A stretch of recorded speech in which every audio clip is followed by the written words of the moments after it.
Tonight we're getting a blistering critique of the Texas power system 7 months after our state was crippled by that winter storm.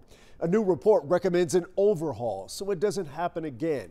And Izzy, regulators say these changes can mean the difference between people living and dying. That is correct, Chris. So let's explain how the system works. Natural gas comes from wells, flows through pipelines and into power plants.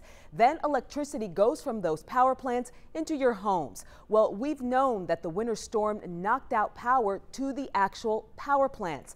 That was one cause of the outages in February. But what today's report stresses is that natural gas facilities were also a root cause of those massive power failures. And the regulators say those facilities need to be winterized. Otherwise, we could see those massive power failures again. Here now is senior political reporter Jason Whiteley. It's been more than 220 days since that deadly winter storm. The Federal Energy Regulatory Commission has now released an initial report outlining what it says are the root causes. Much of it we already knew. The biggest problem back in February, when electricity went out across the state, was that power plants were not weatherized. They froze up, could not operate in sustained temperatures below freezing.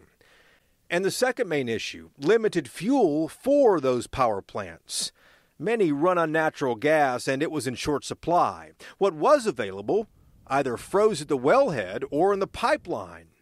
So on Thursday, FERC made 28 recommendations, says energy analyst Doug Lewin. There is no one solution, right? I'm going to start saying this a lot because I think it's the right thing. There's no silver bullet here. There's silver buckshot. We're probably going to have to do a dozen, maybe 24 things well and add them all together into one solution. One of those things has to be the weatherization of the gas supply system. But we've heard this before. FERC made similar recommendations after rolling blackouts back in 2011. Problem is, Texas never implemented any of them. Now it appears federal regulators will force changes on Texas by simply changing the standards for weatherization everywhere. So it looks like they want to exercise that authority more than they have in the past. Following 2011, they issued a report with recommendations. I think this time it's going to be less recommendations and it's going to be mandates and requirements. The mandate suggests that Texas have all of its power plants weatherized by 2024. With consumers like you and I paying for it through surcharges on our monthly bills.